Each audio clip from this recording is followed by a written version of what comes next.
तमाम दर्शकों का आज के कार्यक्रम में बहुत-बहुत स्वागत और अभिनंदन। आज हम वास्तु के इस कार्यक्रम में, इस एपिसोड में बात करेंगे मुख्य द्वार को लेकर। दर्शकों, यहाँ पर मुख्य द्वार सिर्फ आपके आवागमन हेतु नहीं, बल्कि आपके जीवन में आ रही सभी शुभता और अशुभता के आवागमन के लिए भी यही गेट निर्धारित होता है।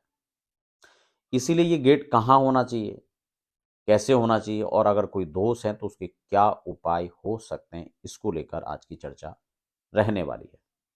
नए दर्शक हैं तो निवेदन भी आपसे रहेगा, अगर आप पहली बार हमारे चैनल पर विजिट कर रहे हैं तो आप चैनल को सब्सक्राइब कर लीजिए, बेल आइकन प्रेस कर लीजिए ताकि आने वाली अपडेट्स भी आपको मिलते रहेंगी, चाहे वो वास्तु से रिलेटेड हो या ज्योतिष या फिर अध्यात्म से संबंधित हो। देखिए, द्वार जो है, मुख्य द्वार, मैंने जो मुख्य द्वार के कुछ खास विशेषताएं आपको पिछले कार्यक्रम के माध्यम से बताया था कि द्वार हमारे किस प्रकार के होने चाहिए और मुख्य द्वार किसको कहेंगे। कई बार चार दीवारी के बाहर के रूप में जो बाहर गेट लगा होता है उसको हम लोग मेन गेट समझ लेते हैं। ये भी आवश्यक है कि मेन गेट उसको भी कहा जा सकता है, लेकिन मुख्य द्वार फिर भी आपके घर का होता है, न कि पूरे परिसर का।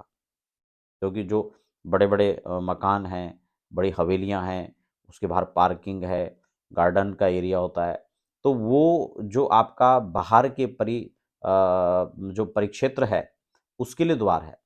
लेकिन घर का जो मुख्य द्वार है, वो आपके घर में एंटर करने वाला होगा। ठीक हो गया? इसको पहले क्लियर कर लें। अब आपने देखा होगा कि मुख्य द्वार पूरब वाला श्रेष्ठ माना जाता है, लेकिन ऐसा नहीं है कि सबको पूर्वमुखी द्वार मिल जाएगा। फिर ऐसी परिस्थिति में क्या करना चाहिए? और खास बात तो मैं यहाँ पर एक और भी आपको बता दूं कि पूर्व के द्वार में भी दोष होता है। वो आप किस देवता के क्षेत्र में द्वार बना रहे हैं, इस पर निर्भर करता है। तो मैं आपके पूर्वमुखी जो द्वार हैं, उनको क्या-क्या सावधानियां बरतनी है, कौन-कौन से ऐसे स्थान हैं जो पूर्वमुखी होते हुए आपको उन स्थानों पर, उस देवता के स्थान पर आपको गेट नहीं बनाना है। सबसे पहले क्षेत्र जो आपका घर है, उसका माप कीजिए।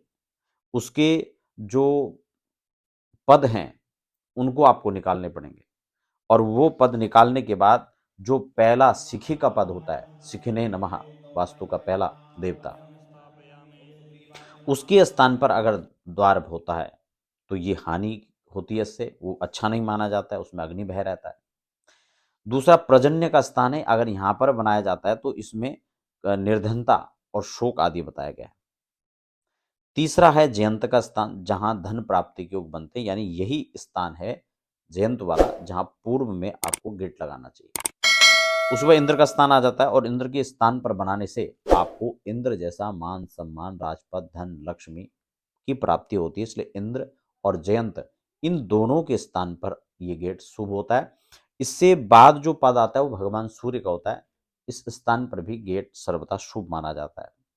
लेकिन मतांतर ये है कि यहाँ पर गेट होता है तो व्यक्तियों को क्रोध ज़्यादा जागता है, लेकिन ये कोई बहुत बड़ा मैटर नहीं करता। इसलिए जो जयंत और इंद्र और सूर्य का स्थान है, इनके स्थान पर गेट होना चाहिए पूर्व दिशा में। इसके अतिरिक्त अगर किसी पद में आपने गेट बना लिया तो वो शुभ नहीं है। पूर्व के बाद हम बात करते हैं दक्षिण दिशा की। आपने देखा होगा दक्षिण में तो अक्सर मुख्य द्वार बनाना शुभ नहीं माना जाता है, लेकिन कुछ परिस्थितियों में अगर दक्षिण में भी द्वार है तो उसको भी आप उसका उपाय कर सकते हैं। वो वस्तुतः किस देवता के पद पर बना हुआ है, उस देवता के जो वास्तु शांति विधान है, उस देवता की पूजा का विधान है, उसको करके आप या उससे संबंधित जो अन्य रेमेडीज़ हैं, उसको करके आप जो है उस दोष को निवारण कर सकते हैं। इसके बहुत सारे उपाय हैं, उसमें घबराने की आवश्यकता नहीं है। तो हालाँकि इसको लेकर मैंने पहले ही विस्तार किया था, लेकिन जब हम दक्षिणमुखी द्वार की बात करेंगे तो उसमें मैं विस्तार से इस पर बताऊँगा। अभी हम पश्चिम की बात कर लेते हैं। पश्चिम में जो सुग्रीव पुष्पदंत का स्थान है, ये 2 स्थान इसके लिए बहुत अच्छे माने गए हैं। उत्तर दिशा में पुनः हम बढ़ जाते हैं। अगर उस उत्तर में देखें तो भल्लाटाय और सोम, 2 देवता जो हैं, अगर इनके स्थान पर आपने द्वार बनाया है, तो शुभ माना गया है। इसके अतिरिक्त अगर पश्चिम दिशा में दरवाज़ा बनाया, तो वो शुभ नहीं है।